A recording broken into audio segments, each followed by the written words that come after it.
Welcome, everyone. It is January 26, 2021, about 5:35 p.m. for the Finance Committee meeting. We're going to go by roll call for attendance. I am Linda Bathel, and I am here. Art, Present. Bob, Here. Sheila. Okay, Mr. Mish, Yo. Carrie, Here. Karen. She will be joining us. So, Robin, if I miss it, then would you mind mentioning it when she logs in? I will. All right, thank you. Okay, so today this evening we're meeting. This meeting is being recorded also. We're meeting tonight to get an update from the Westcom discussion that took place earlier today with our liaison and our emergency fire, our chiefs, police and fire. So, gentlemen, I'll hand it over to you to share with us anything that you learned. Are you speaking to myself and others? Well, Art and Bob and Terry, you guys all attended. So Art, how about if I have you start? All right. Okay, well, first of all, as we see tonight, we have Chief Bishop and Chief Anderson and some of their staff with us tonight to help answer any questions. I would say we had a pretty productive meeting this afternoon with Terry, Bob, and myself. And we covered a lot of ground, and I think we had a lot of questions answered. But I would like to mention at this time that there's also going to be another opportunity for the Finance Committee to get together with the Select Board on February 1st, I believe, at the next meeting. And I understand that there will be a short presentation made by the chiefs at that time, again, about the dispatch issue. So if we don't get every single question answered tonight, and there are still some questions that haven't been answered, even today during our meeting, hopefully that next meeting will give us an additional opportunity.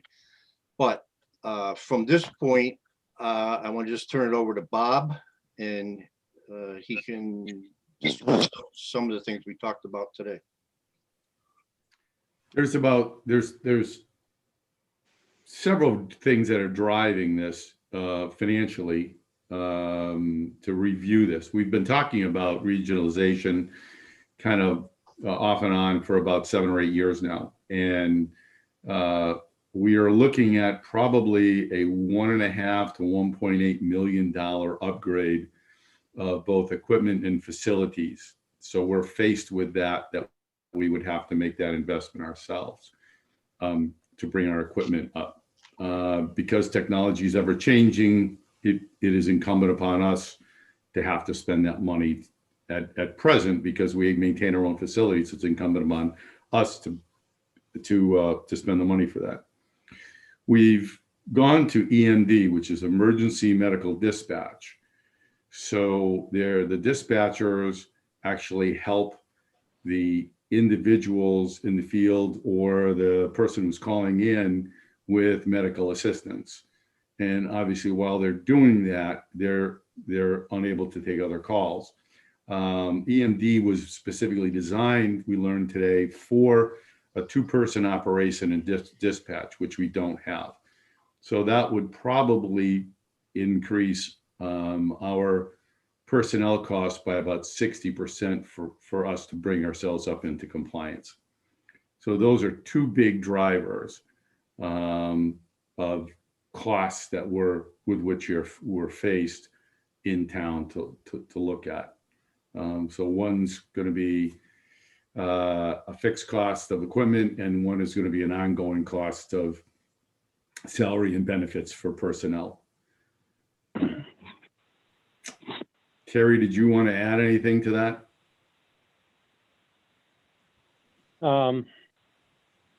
Well, with the one person. What do they call it? One seat or whatever. We're also, we don't know the number, but we're being penalized by the insurance also. And again, can't tell you the dollar amount, but that is a strike against us as far as the insurance goes. And being part, to that point, Terry, and being part of a regional dispatch center, those costs would be all encumbered by Westcom if we decided to go with them, or somebody else if we decided to go with somebody else on a regional basis. So Right. that would be another savings that we'd be looking at. Yeah. We got a lot of information today. It was very productive, and coming away from everything that we discussed, what it kind of boiled down to was that, for the most part, everybody believed that it would be a better thing for the town as far as service goes to go to this regional thing. There'd be more people to take these calls and to do things like that.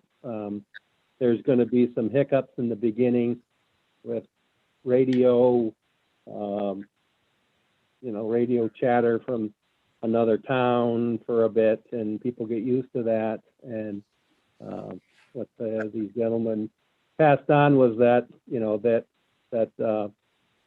there's bumps in the beginning, but then it smooths out over time. And I think this is the best, in my opinion, this is the best thing for the town itself, is to go this route, and that's kind of where I'm at. Okay. All right. Does anybody have any additional questions that they haven't already asked? Okay. All right. So on February 1st, we should all, if possible, just log into the select board meeting, be able to hear anything else that is mentioned at that time. And also, if any other questions do come up, make sure you email them to everybody, as well as the chiefs too, please. Okay. Any other discussion, or chiefs, do you want to add anything for our knowledge? I'll go begin with number one is thank you for inviting us here tonight, and thank you for all the questions that you did provide to us. I hope that they were educational and informative to you. With all due respect to you, Bob, I'd just like to touch base a little bit what you said there. You talked about the personnel. It's 100% increase, because if we were going to go with our own in-house system, we'd have to go with 4 brand new dispatchers and 3 part-time dispatchers if we're going to do it with a 2-seat dispatch center. So it would be a 100% increase in our personnel costs and our benefits also at that point in time. The other thing we talked about, the changing technology, that's a small piece of it too, Bob. But the other piece is the radio system went to end of life in 2017. And all we've been doing is a Band-Aid approach for it. I know I have it in my budget, and I believe Jay Anderson will speak of it too, that we have it in our budget already for next year. For I think we put out $1.5 million just for the radio system. That's going to have to be replaced if we do stay in-house. So that's the money, aspect of it. That's all I had to clarify on that, Bob. Thanks. Yeah, again, thanks for, and again, if you have any questions, I know, Linda, you had sent some stuff through, and that's great. Because the more things we can question, the more things we can answer now, the better off it is. Because it's a big picture, it's a big scope. But again, it's about performance, and it's about the service we provide the town, the safety we provide the town, and the safety we provide the responders. We recognize that the dispatch has duties and volume has grown over the years, and there's been things that have been put upon them, one being EMD, that we can't keep doing things the same way and expect different results. So we're all about trying to improve the service for town and to go from there. So again, any questions, please bring them forward. Okay. We'll bring it out a little bit further on that meeting on Monday too, but one thing I've been doing on the police side is every question that's been brought forward to me was also copied and sent to every one of my police officers and dispatchers. So they knew completely where I was coming from. All of your questions, Linda, they were sent to Aaron, then they were sent to all of my police officers. Every question they've had, I've tried to get answered, and that's by speaking to not just only the police chief, because all the police chiefs are going to tell you it's the greatest thing in the world because of what it's doing for their, their budgets out there. I was more concerned, not more concerned, but concerned about safety aspects for my officers, people going and listening on the same channels, those departments, and everything I'm getting even from the patrolmen, the other units, and from the other chiefs. There is a learning curve, but they're all getting used to it. And the big thing that I picked up from talking to the chiefs is that we are very fortunate that we could be looking at an 18-month window before we're ready to plug in and go. They said they wish that they jumped on board with it. They didn't have time to really get prepared for it. And there were some bugs that had to be worked out. They were like the guinea pigs over the past year for joining us now. A lot of the stuff that they talked about, they have full faith is going to be worked out over this next year and a half. So I'm going to share that with you. Okay. Linda, Thank Terry? could I follow? Go ahead, Terry. Okay, one of the things that we're just gonna throw in too is one of the notes I made was, there's a couple things. One, there's a lot of new technology in dispatch that it'll be somebody else that's keeping up with that. And, I've seen over the years, one person would come in from the town from one department and say, oh, we need this to make things smoother or whatever. And then somebody else comes in with something else. And then everybody's doing all of these different studies and the rest of that stuff, where for dispatch, this would be just one group and they're responsible to, keep updated on the technology. And these people, these dispatchers are professional people, and, in their trade, they, that's their job to, be on top of this stuff and be professional. So, that's one of the things that we don't have to be chasing all the time. Do we need the planners board, like came up, in another meeting there, do we need that? We were convinced that we needed that. And then now the new building inspector says we don't need that. So, this is something that they'll be responsible for and not us. Linda, Karen's on. All right. Hello. Hi. Welcome, Karen DeMayo. Thank you, Robin. You're welcome. Terry, were you done with what you were adding? Oh, sure. For the time being, sure. Okay. Art, how about you? Yeah, a couple of things. I just want to emphasize that this process we're going through probably should be looked at as something that has several steps. I'm not sure everybody's quite clear, but what we're trying to accomplish at this point in time is to do an examination of this dispatch situation and bring the discussion and the understanding to a level where the Board of Selectmen, the Select Board, can decide whether or not they want to submit a letter of intent to Westcom. In other words, there's enough interest by the town where they want to proceed on to further steps. That's all we're doing right now. The town still has the opportunity to submit this letter of intent and to continue our examination and our discussions, which we will do. But if we decide somewhere down the road in the next month or two that for whatever reason we decide that regional dispatch isn't in our best interest, we can easily withdraw. There are going to be more discussions with the Select Board and Finance Committee, as well as other people in town.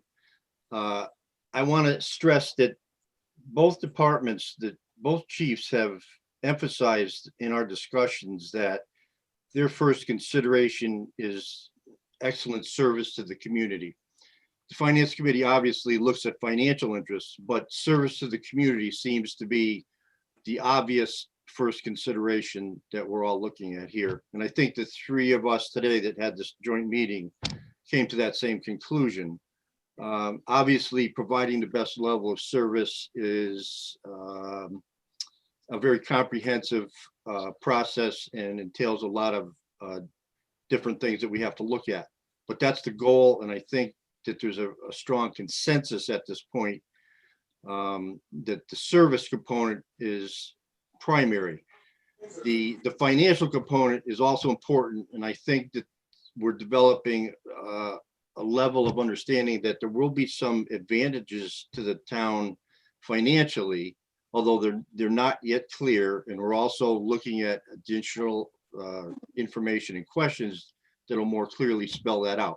But I think there's a financial component as well. So the way it's feeling right now to me, and I think the consensus was today with Bob and Terry, that it's something that we should move forward with. And it could very well potentially have great benefits to the community as a whole.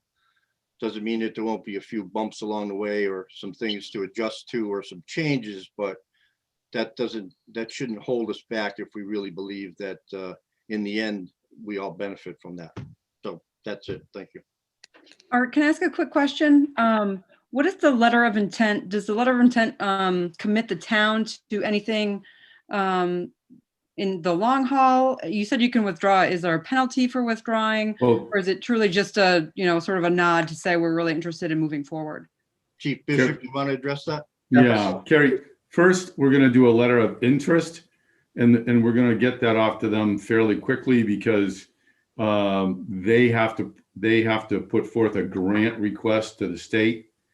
And if we want to be included in probably next year, because they're doing renovations on property they just bought, they won't be even probably ready to accommodate us for almost a year, maybe longer. So first we're going to do a letter of interest. And if they get the grant, then they can accommodate us. And then we can do a letter of intent saying, oh, if we want to. So it gives us probably a 6-month, I don't know, anybody want to correct me or add to that, that's fine. Further analysis before we sign on the dotted line, say we're in. Yeah, I agree. The thing is too, is that we've done this twice before with the city of Westfield. We signed letters where anytime these other communities want to go in and try and get part of the grant process from E911, they reach out to other communities to do a study program. And we've done it with Westfield over the past 5 years twice. If we sign our name to it, say that we are interested in joining regional, or at least looking at it with the city of Westfield. We've done it twice. Each time they've never gotten the grant to make it happen. That's the process. Now they have to submit, I believe, their grant sometime in March. That's why they wanted to at least to get a letter of interest for it so they can put our name on the grant with them. The grant, because I've done them numerous times in the past, take 3 to 4 months before they come back from the E911. We'll say like March 14th, the day it has to be in. Then they have to look at all grants applications that have come through across the state. And once they do that, then they come back and they just say, yes, we will approve the feasibility study to be done at that point in time. So we do, my understanding, we've still got quite a good open window where we can back out if things do arise that we just can't, comprehend or accept.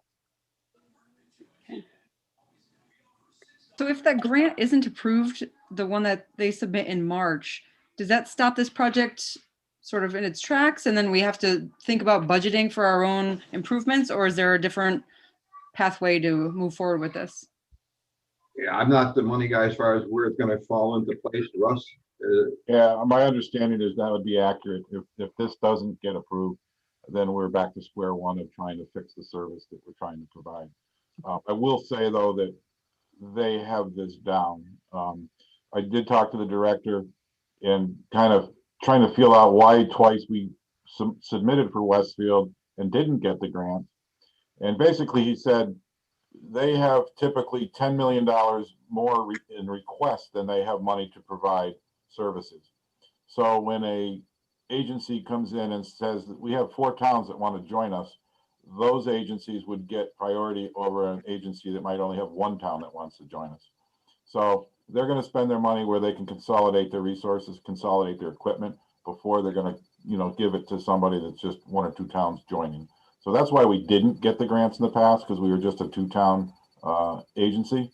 And we were competing against towns that had 4, 5, 6 towns joining them. So who knows what the future brings on that, but I would say with us, and I know there's talk of Ware and Palmer and some others that are very interested, that, that I would be pretty hopeful that they would get this money. All right, any other questions at this time?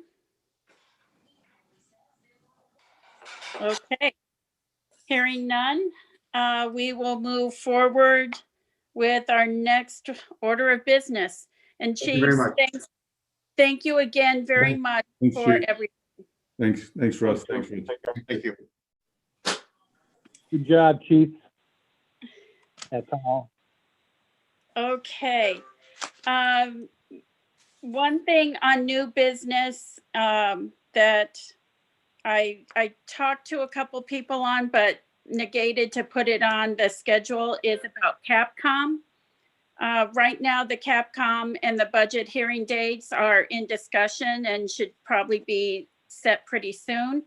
But for Capcom membership, I had myself on there, and then in the past, Bob was on there, and I believe Terry, but I can't recall.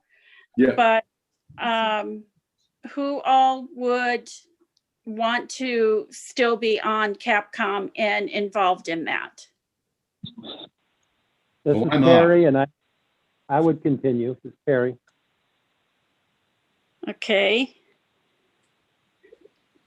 Bob, you were going to say something? I'm sorry. Yeah, I'm off already. So I think it was just you and Terry last year.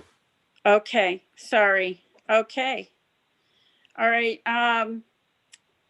Is everyone comfortable if Terry is on Capcom, or does somebody else desire to be on the committee also? They don't trust me, so I'll be there to keep you in line, Terry. thank you. Thank you. You're welcome. All right, so Capcom will be myself and Terry, and then we'll let you guys know when those meetings are scheduled. Okay. Okay. Next thing, the annual report. The part with the verbiage. Terry and I both sent stuff out today. I sent mine out very late. It was right around 5 or a bit after 5. So do you guys want to have time to review that and then we can discuss it later, or do you want to review it at this time? I would look at it later. Linda, did you want to have, after I'm assuming some of us are going to join the meeting, the select board meeting on Monday. Yeah. Did you want to schedule a short meeting to do that afterwards, or do you want to do it now? I think that's a tremendous idea. Robin, how would that work for you? Well, I'm posting it as a joint meeting. That's how Carl wants me to do it for the February 1st. Okay. So you'll already have it posted. I'll probably, it depends what time the select board finishes, but I can always listen to the tape.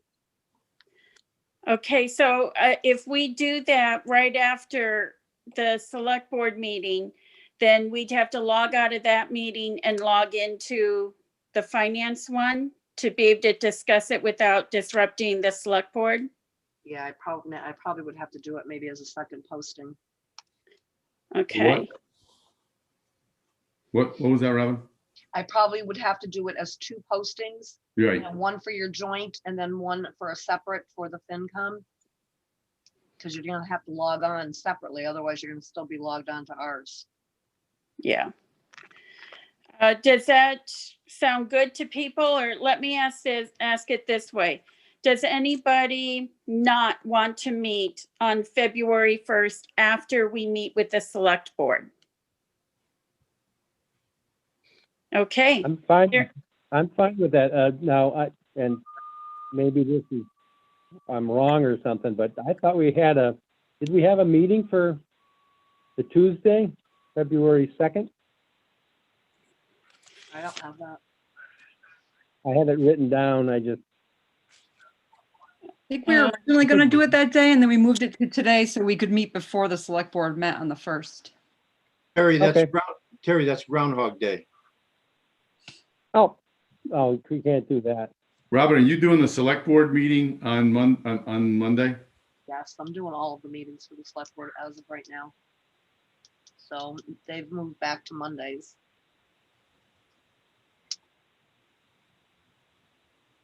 Okay. Robin, have they set a time yet for that joint meeting? Do you know? Right now I have it posted for 5:30, but let's see. Let's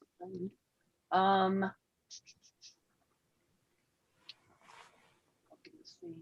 We have at 5:35 a hearing for the code. Then we have Senator Velas and State Rep Baldiga. We have the 2 police chiefs. So I don't even think that's going to be until later. Let me.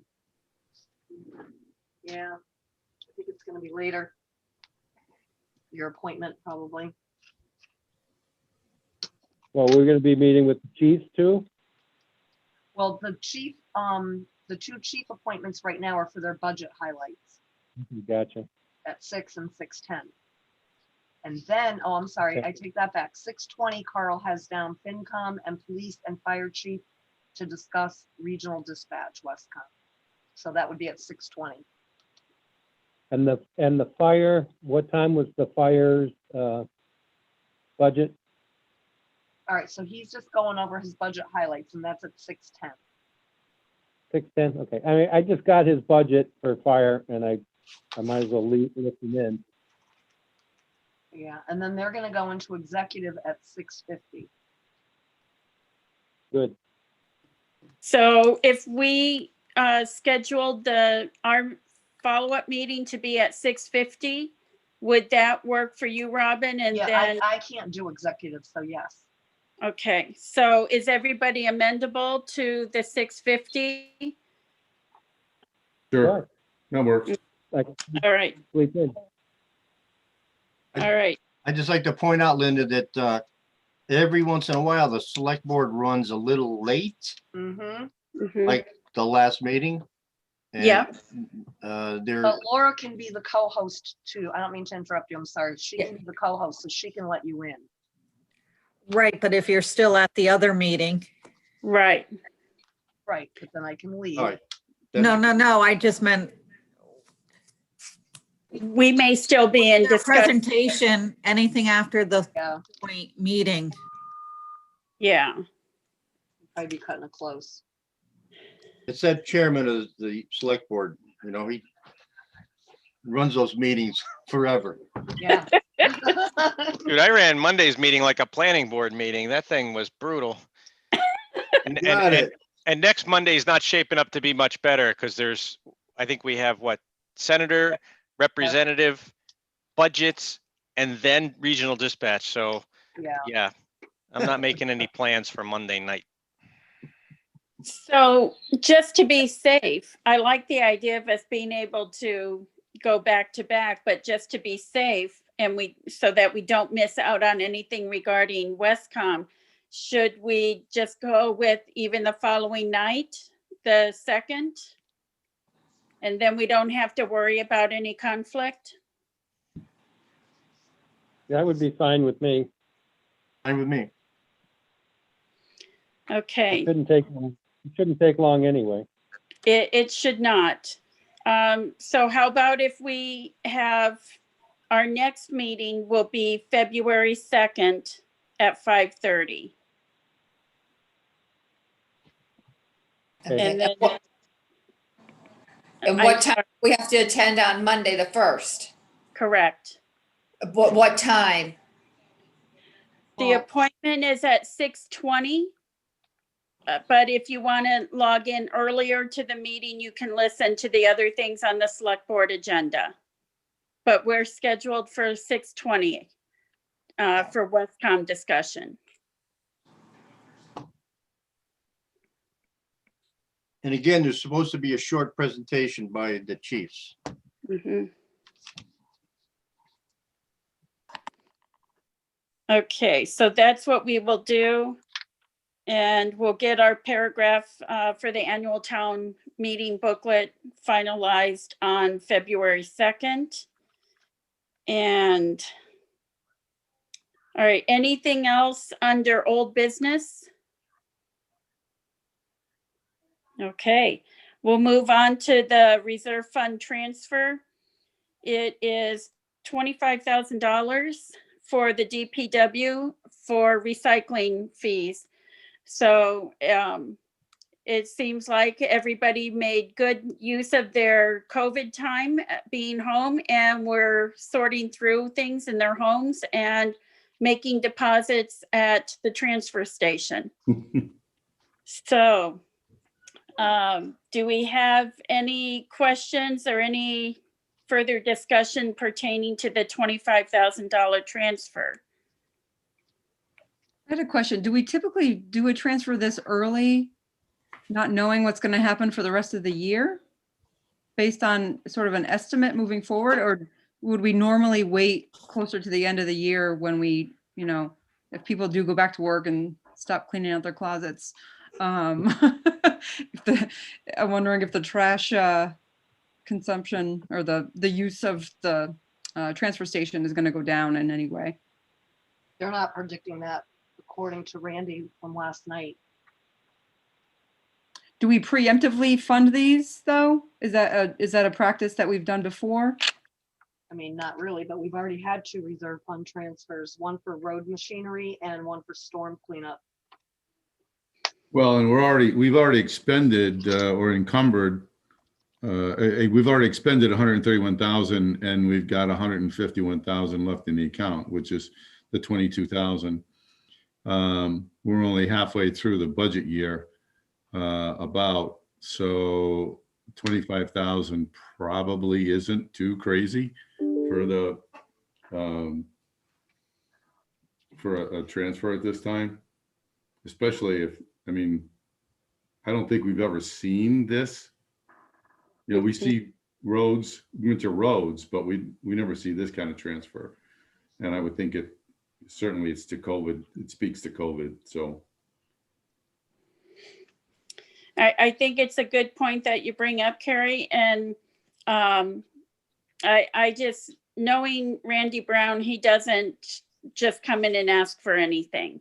I think he has the foundation for all of this, and I'm not uncomfortable taking his word on it. If it turns out we have a little extra money, I can't imagine it'll be much from that 25,000, but if it does, then it goes back into general fund.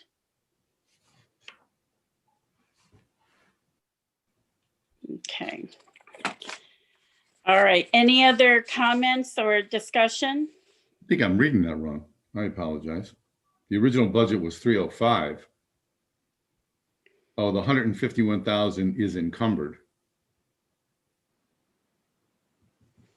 So it's already pledged. Do we have a Yeah, they've contract? taken, Laura, do you want to add something? I was just going to say, those are POs that they've already taken out against this account. Okay. So yes, so they've essentially spent or pledged 182,000 of the 305. And that's where you get the 22,000 left. 280. Yeah. I'm sorry, correct. 282,000.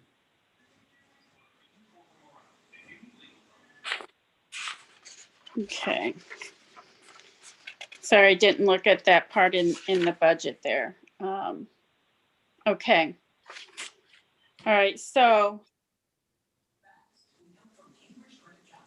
I'm sorry, did someone want to add something there? No, I'll make a motion to approve the reserve fund transfer for $25,000 to the DPW refuse fee. Okay, thank you. Okay. Having the first and second motion made, Linda, I vote yes. Art? No. Art, are you there?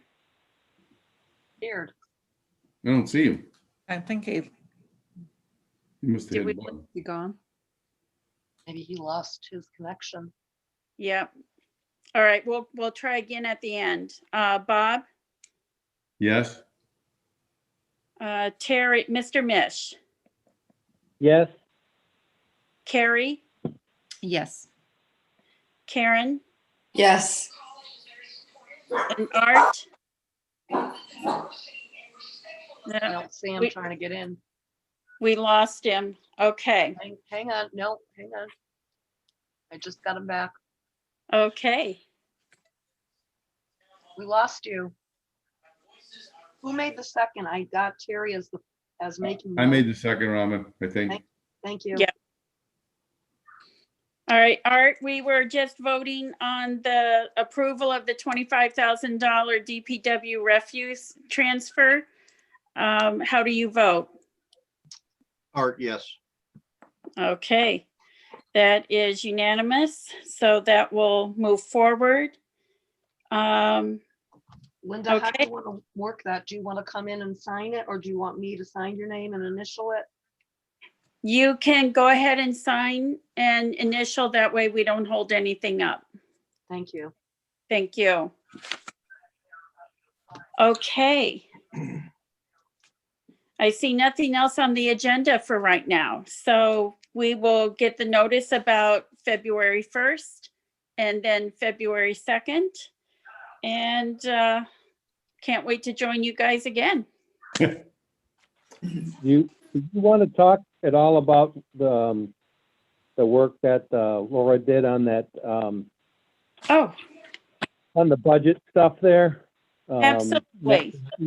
Next week, just one more thing. I don't know if anybody looked at that for final of 2020. And then those, what do you call it? Just a summary of the, we got the entire 2020 budget in the email, and then we got the summary of 19, 20, and 21. And I don't know if people spent much time on it, but I thought it was pretty interesting. I don't know if we want to talk about that next week. Absolutely, we can, or if you want to add anything in it right now, we can do that too. Well, I would, yeah. I don't have it right in front of me, so. All right, so we can, if everybody's comfortable with it, it'll give you a little more time to review what Laura printed out for us. And we can review that at our meeting on the 2nd also, and have any questions on that.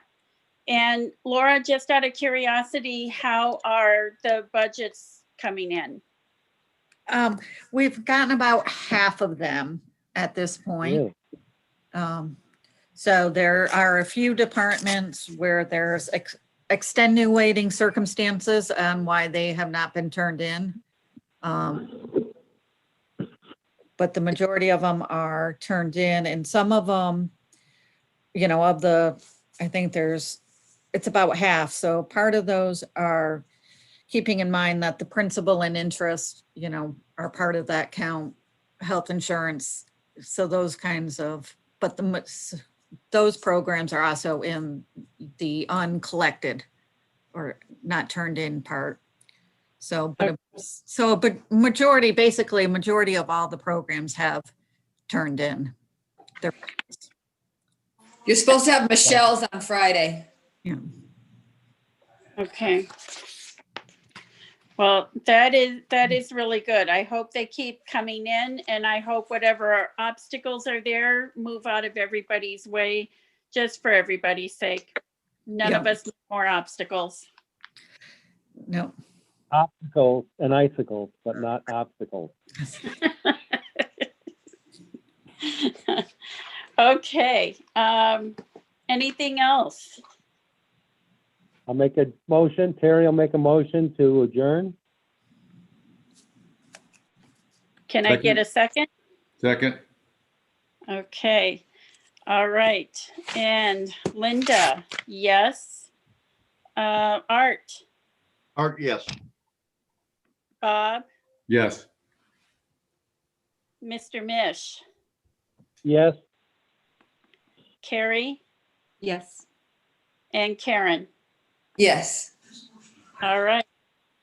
As of 6:16, we are adjourned.